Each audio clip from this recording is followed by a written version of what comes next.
Na poltrona. Bem-vindos, amigos da Mega, no Na Poltrona.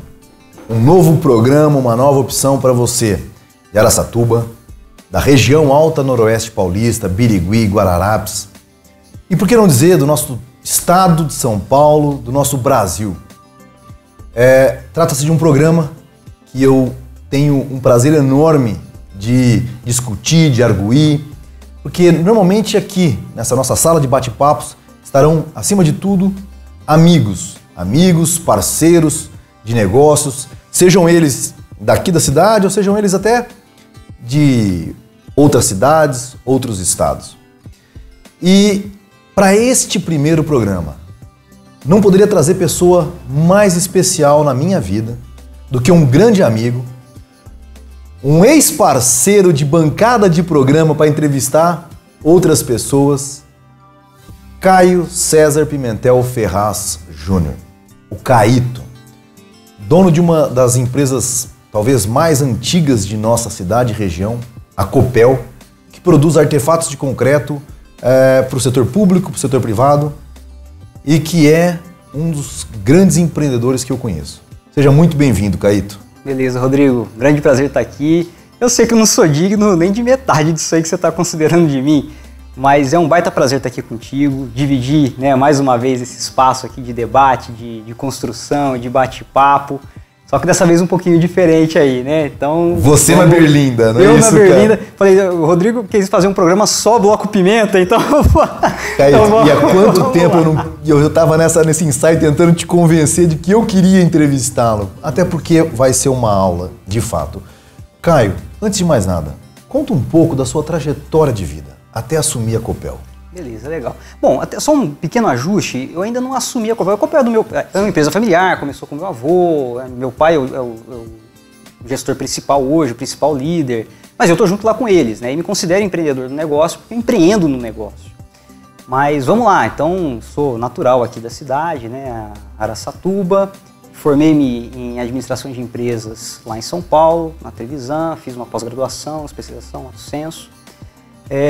E me surgiu a oportunidade de combinar ali o finalzinho da pós-graduação com um apoio na gestão, né, no negócio da família aqui em Araçatuba. Então, eu aproveitei, né? Tinha trabalho em São Paulo, mas acabei optando por seguir essa vida empreendedora, até porque o empreendedorismo ele sempre teve na minha carreira acadêmica, né? Desde o finalzinho da faculdade, quando eu fui introduzido ao tema, foi algo que já me pescou ali. A tua escolha pelo curso superior na Trevisan já teve a ver com até o desafio, não é isso? Teve na verdade foram algumas coisas interessantes, né, Rodrigo? Primeiro, era uma faculdade nova, então assim, tem lados de puxa vida, até isso eu acabei ponderando quando eu entrei lá, falei, puxa, foi muito fácil, foi mole ter entrado na Trevisan, não foi aquele vestibular pesado e tal.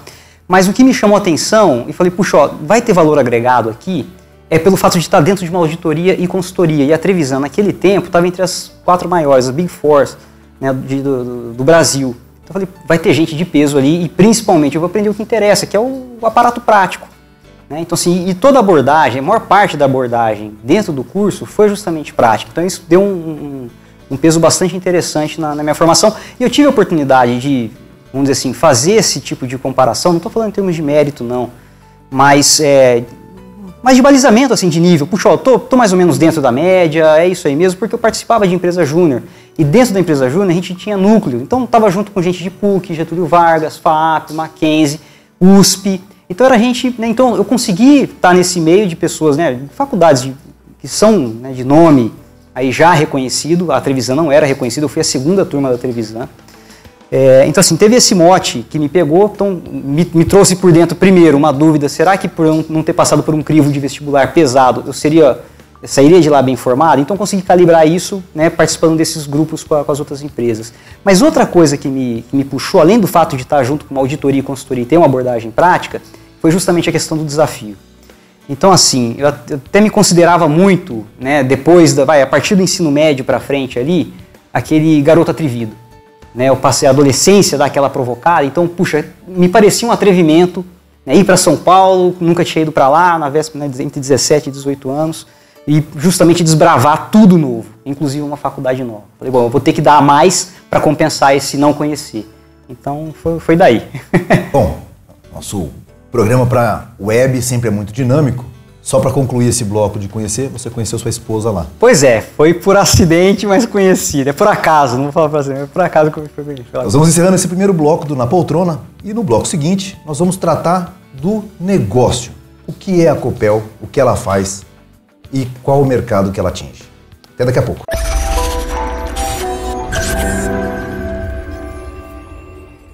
Para produzir a cerveja que você tanto esperava, utilizamos a mais pura água. Importamos o mais puro malte. Escolhemos o melhor lúpulo. E o nosso mestre cervejeiro criou a receita perfeita para coroar todo este trabalho. É especial, é puro malte, é Império. Se for dirigir, não beba.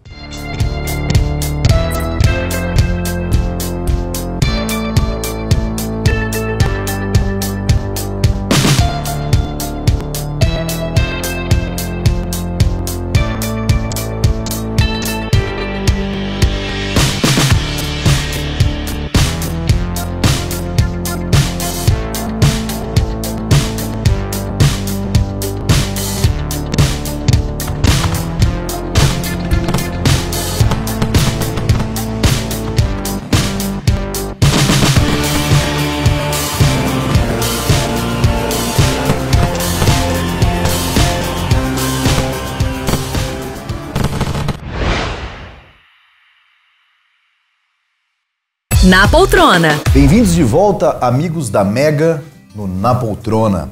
Neste primeiro programa, muito me honra tê-lo aqui, Caíto. Você sabe disso, que... Honra é toda minha, Rodrigão. Um grande amigo, um grande parceiro. Eu digo que dentre os meus 3 melhores amigos, você é um deles. Então é uma honra muito grande, ainda mais trazendo agora, deixando você longe do Benício um pouquinho. Pois Benício é o filho do Caíto, primeiro filho do Caíto com a Nathalie. Caíto, conte para nós um pouco do que é a Copel, o que ela produz e quais os mercados que ela tem. Rodrigo, a Copel é essencialmente uma empresa que oferece soluções em pré-moldados de concreto, essencialmente para 3 segmentos, que são infraestrutura, nós estamos falando basicamente de drenagem, pontes, passagens, urbana e rodoviária. Trabalhamos com o segmento de alvenaria, então com os blocos de concreto para alvenaria estrutural, por exemplo, ou de vedação, e pavimentação, esse mercado menor, mas com os PVs de concreto, então alguns segmentos que a gente acaba atuando ali. Então a gente procura oferecer soluções em concreto para tornar as obras nesses segmentos mais rápidas, práticas e seguras. Somente para traduzir para quem nos assiste, quando você diz artefatos de concreto, um dos grandes produtos, da grande fatia de produtos que você tem são os tubos de concreto, né? A drenagem urbana é aqueles tubos grandes que a gente consegue andar dentro dos tubos de concreto, que são colocados abaixo das ruas, das avenidas, para fazer a drenagem das águas, né, Isso, as águas da chuva, né? Na verdade, a gente só sabe que tem tubo de concreto quando falta ele, né? Exato. Porque você não tem para onde escoar, e aí, por que não tem o sistema de drenagem, né? Então, esse é o propósito. O problema que a gente vem resolver com esses produtos é justamente esse, né? Então, quer dizer, esse é o produto macro, né? A solução macro. A sacada do pré-moldado foram os 3 valores essenciais que a gente procura pregar e entregar para o nosso cliente. Que é essa questão da rapidez, a praticidade, que assim, é fácil de você utilizar, aplicar, não precisa nada, e segurança, aí no quesito inclusive técnico. Perfeito. Caio, você colocou 3 segmentos macros dentro do seu negócio. Um deles, a gente sabe que atende muito o setor público.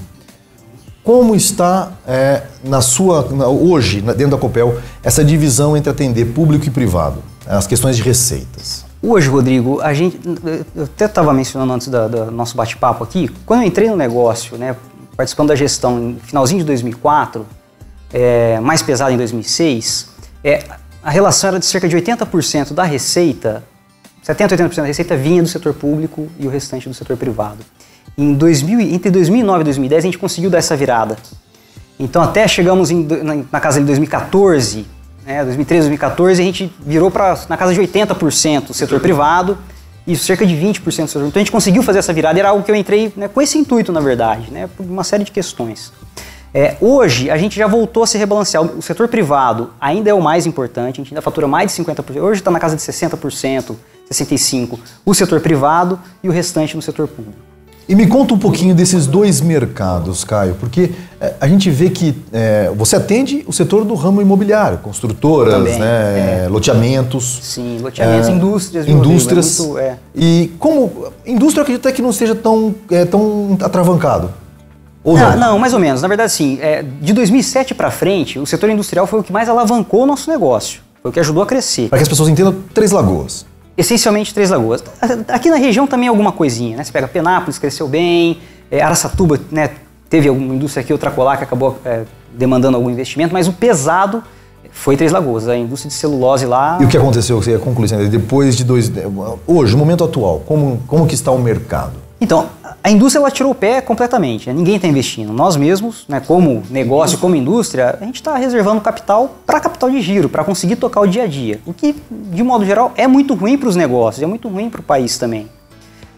Mas essa é a realidade. Então, assim, de todos. Então, assim, o que acabou... nosso faturamento geral ele acabou diminuindo, né? Se a gente for pegar de 2012 para cá, comparativamente, a gente caiu quase pela metade em termos de receita. Não chegou a isso tudo, mas, né, foi uma queda bastante densa. Mas em alguns anos a gente teve aumento de volume, ou seja, o preço médio na verdade é que caiu, então a gente teve que ser mais eficiente no processo.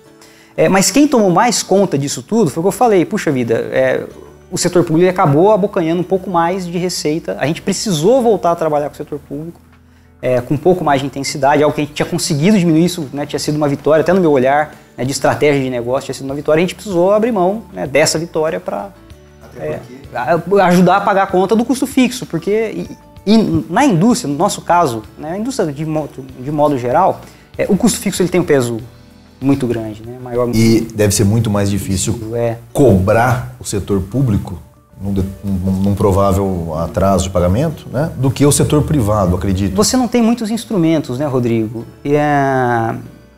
Assim, até legalmente você consegue fazer uma cobrança ali de, se eu não me engano, de 0,5% ao mês de reajuste financeiro por atrasos e por aí vai.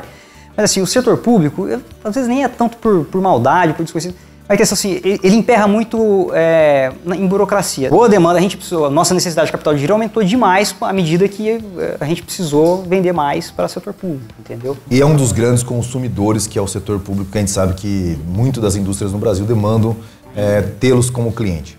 Vamos encerrando este segundo bloco e para o último bloco nós vamos entender um pouco mais do que é, de fato, esse impacto da vida pública nos negócios de uma grande indústria.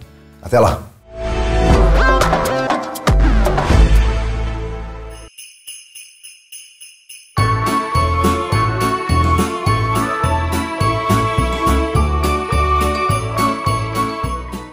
Para produzir a cerveja que você tanto esperava, utilizamos a mais pura água.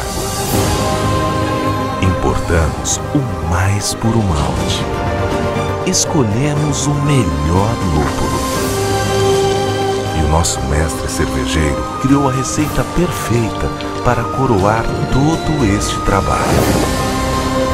É especial, é puro malte, é Império. Se for dirigir, não beba. Mega Araçatuba. Na Poltrona. Bem-vindos de volta ao Na Poltrona, este novo programa que já nasce com um grande sucesso dentro da Mega. Caíto, encerramos o bloco passado para vir para esse bloco de encerramento. O que a gente gostaria de entender dentro do seu negócio para encerrar na perspectiva futura, você acredita que o papel do público ainda vai ser importante? Qual a sua perspectiva para 2019? Vamos lá, perspectiva. O que eu acredito que vai acontecer é que assim, eu ainda acho que vai levar um bom tempo de mais do mesmo. Uma mudança dessas, né, de você diminuir o tamanho do Estado, seja nas compras, isso impactaria nosso negócio diretamente, né, num primeiro momento, inclusive. Mas eu penso que a perspectiva ideal seria essa, diminuir o tamanho do Estado, o peso do Estado, inclusive com menos compras de modo geral, mas você estimular um pouco mais a economia livre, certo? Deixar o mercado privado, né, se movimentar mais e assumir esse papel, esse espaço que é ocupado pelo público. Então, essa perspectiva é ideal. O que eu vejo que vai acontecer é que vamos ter aí, acho que ainda, né, pelo menos uma década de mais do mesmo, que é muito difícil se mudar essas questões, dar uma enrijecida na coisa, a coisa piorar um pouco mais. Qual que é o piorar que eu estou dizendo? Né, que é o que eu acho que foi o grande erro da gestão econômica recente do setor público. Eu não estou falando só de governo federal, até porque o governo federal influencia muito pouco, por exemplo, no nosso negócio diretamente, né, mas foi a indisciplina com relação aos gastos e à arrecadação. Então acho que essa é a grande... E tem muita gente brincando um pouquinho com isso, né? Com populismo...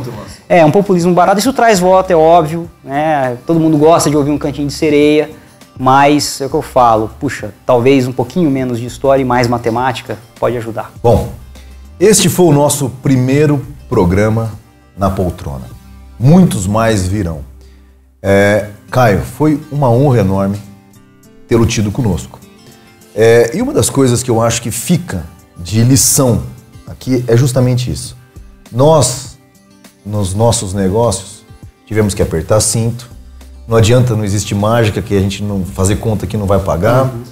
E não tem opção, ponto. Exatamente. Eu acho que o setor público terá que fazer a lição de casa e aprender a gastar aquilo que arrecada e tomar... E o que é pior, o dinheiro que eles têm na mão não é deles. Né? É o dinheiro de todos nós que colocamos dentro de um negócio chamado Estado que deve, pelo menos, se não conseguir fazer com 100% de eficiência, pelo menos devia procurar fazer com mais eficiência do que é feito hoje. É isso, cara? Naturalmente. Gostaria de encerrar esse primeiro programa, até porque tratamos de setor público, tratamos de Estado, com este livro que se chama A Lei, de Claude Frédéric Bastiat. Ele é um primeiro livro que delimita, logo depois da Revolução Francesa, o real papel do Estado. Procurarei trazer sempre nos nossos programas uma boa indicação de livro a todos vocês, amigos da Mega. Até o próximo Na Poltrona, continue na Mega, acesse nossas plataformas digitais e até mais. Mega.